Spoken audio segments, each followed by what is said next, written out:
Ya, jadi bagaimana sih kira-kira pe- pe- penanganannya gitu ya penyakit Iya, ini atau pengamatannya gitu ya, iya. pengobatannya maksud saya. Pengobatannya, oke. Nah, penanganan penyakit autoimun itu tidak cukup dengan obat saja, gitu Oh, ya. Jadi perlu holistik, holistik. komprehensif. Ya. Iya. Yang pertama sih mindsetnya dulu. Karena Karena ini mempengaruhi ya. mempengaruhi, iya, iya. Karena autoimun itu terjadinya kan mendadak tuh. Iya. Dan orangnya Oh, rata-rata selalu masih mendadak. aktif. Iya, mendadak, iya.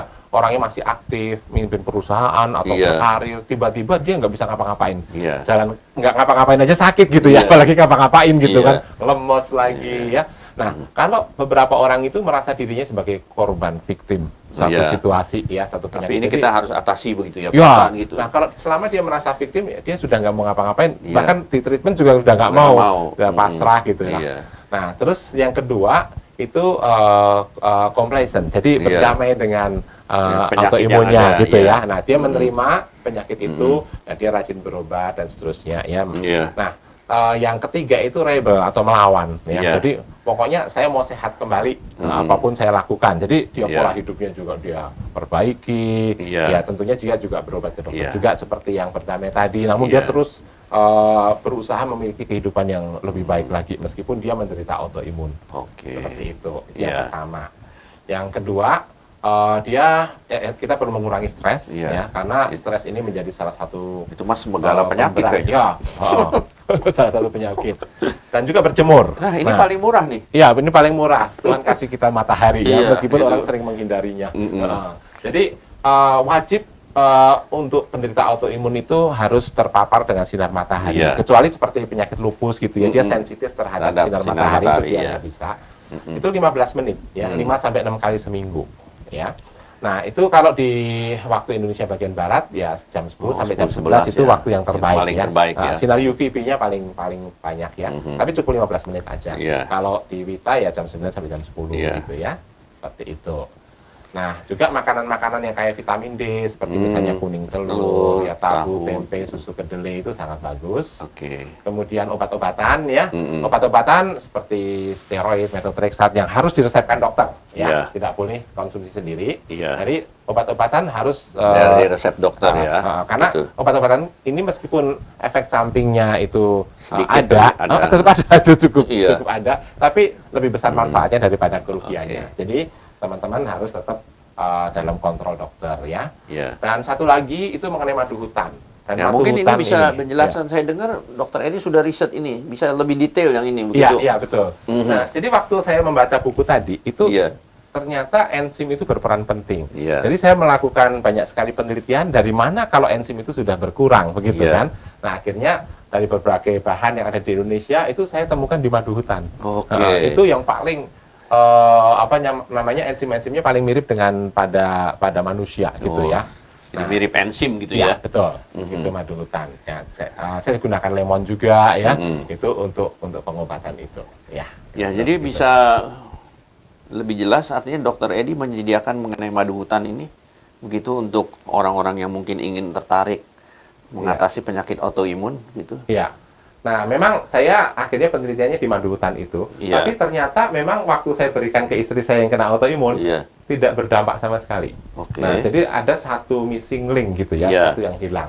Jadi saya teliti ternyata memang enzim-enzim dan antioksidan di dalam madu dan lemon itu ya, itu terikat dengan ikatan lipoprotein namanya. Jadi dia nggak bisa aktif. Oke. Nah, kemudian saya lakukan penelitian dengan metode fermentasi ya, Iya. dan itu bisa mengaktifkan. Dan Karena enzim. ikatan itu bisa putus semua, Oh. dan itu baru bisa aktif. Itu ilhamnya dari mana tuh ya? Dari dokter? Tuhan. Dari Tuhan. Luar biasa ya. Gitu. Ilhamnya dari Tuhan ya. Nah, mungkin saudara Betul. pemirsa kurang percaya dengan hasil penelitian Dokter Edi ya. Kita akan dengarkan berikut ini kesaksian dari istri tercinta Dokter Gigi Reni Limarga yang luar biasa. Juga saya sudah kenal sama dengan Dokter Edi yang akan beri kesaksian mengenai hasil daripada madu fermentasi ini. Ya, setelah kita mendengar hasil kerja daripada Dokter Edi mengenai bagaimana dia mengadakan riset, menurut saya ini kayak cerita orang emang yang cinta kepada istri ya, sampai riset sendiri untuk menyembuhkan istri. Ini kayak cerita di dalam dunia dongeng. Nah, sekarang kita akan dengarkan sendiri kesaksian dari orang yang mengalami. yaitu Dr. Gigi Reni Limarga. Saya silakan Bu Reni untuk menjelaskan apa yang dirasakan di dalam tubuh setelah minum fermentasi itu. Dan bagaimana rasa sembuhnya sekarang ini ya. Silakan, dokter. Iya, saya salah seorang yang merupakan survivor autoimun. Jadi saya menderita autoimun itu tahun 2006. Dan saat itu belum ada pemeriksaan lab yang lengkap seperti sekarang. Jadi kita semua berasa gejala dan setelah sekian lama kita baru tahu kalau itu masuk ke golongan autoimun. Nah, waktu itu saya sudah mengalami gejala yang diawali dengan alergi berat. Alergi ya? Jadi bukan sekedar itu, tapi ruam tuh di tangan tuh, di seluruh badan iya. tuh besar-besar, pulau-pulau gitu. Dan itu sangat menyiksa karena menyangkut sakit di sendi-sendi juga, di dagingnya juga sakit, bahkan ototnya. Sekarang udah nggak ada ya, dokter. Gini dia ruam-ruamnya, iya. Kemudian sakit di telapak kaki, dan kalau tidur susah nafas. Saya kira saya sakit jantung gitu ya. Iya. Taunya karena saya sekarang saking susah tidur, saya suka tengkurap gitu karena susah tidur. Kemudian setelah ditanyakan ke beberapa internis, teman-teman juga menyarankan untuk pengobatan dengan kortikosteroid. Iya. Jadi saya udah coba dari dosis yang kecil sampai dosis yang paling besar, sampai muka efek samping menjadi moon face, bulat gitu. Iya. Terus tapi tetap kita ketergantungan. Kalau kita turunkan sedikit dosisnya, kambuh lagi. Nah, jadi akhirnya waktu itu memang dicoba minum madu hutan yang kemudian seperti disebutkan dokter tadi tidak ada efeknya. Awalnya ya. Tapi Lalu riset lagi, kemudian dengan ditemukan fermentasi ini. Iya. Saya gabungkan dengan obat-obatan, Pak. Jadi obat-obatan itu tetap kita gabung dengan dikasih jarak waktu minum. Setelah 2 minggu tuh hampir semua gejalanya tuh menurun, remisi. Nah, jadi akhirnya steroid bisa mulai diturunkan sampai sekarang saya udah bebas steroid. Wah, luar biasa ya kesaksiannya ya, bisa bebas begitu. Jadi saudara-saudara jangan khawatir. Kita tadi sudah dokter Edi katakan kadang-kadang kita jadi khawatir, kepikiran. Justru sebenarnya sudah ada obatnya loh, begitu.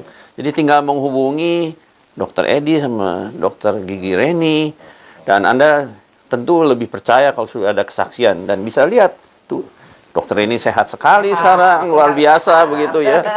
Dokter Edi juga jadi senang gitu ya. Tidak terasa waktu berjalan terus nih dokter Edi. Dan saya sangat mengucapkan syukur dan saya harap apa yang kita bicarakan hari ini bisa berguna bagi banyak orang. Karena banyak orang tidak tahu ada penyakit sampai 157 jenis. Itu luar biasa. Kita hanya pikir, aduh kok saya lelah tiap hari, kok nggak enak badan. Ternyata itu penyakit autoimun namanya. Jadi kita sungguh-sungguh harus berterima kasih pada dokter Edi yang menjelaskan sehingga masyarakat bisa lebih sadar bahwa kita bukan lemas-lemas saja, tapi memang ada penyakit di dalam kita gitu. Mungkin kita menjelang akhir dari pertemuan ini, dokter Edi ingin beri nasihat apa kepada para pemirsa. Saya silahkan dan juga mungkin bisa menghubungi dokter Edi apa saja yang ingin disampaikan di dalam bagian akhir ini. Iya, oke. Ya, terima kasih Pak Sam. Jadi ada beberapa saran yang ingin kami sampaikan gitu ya. Jadi tentu saja karena penyakit autoimun ini erat hubungannya dengan pola hidup ya, pola makan. Ya tentunya teman-teman perlu menjaga ya pola hidup dan pola makan yang sehat gitu ya. Nah, terus kalau menemukan gejala-gejala yang seperti disebutkan tadi, itu sebaiknya segera memeriksakan diri ke dokter ya.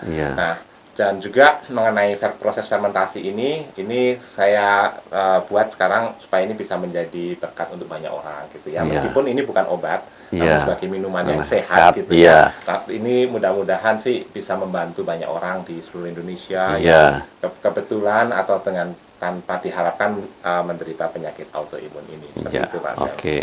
Jadi para pemirsa Tirta TV jangan khawatir ya dengan penyakit ini. Dan juga pemeriksaan labnya juga tersedia ya. Jadi apa sih yang kita khawatirkan? Khawatir itu malah menambah kesulitan kita, menambah penyakit kita begitu.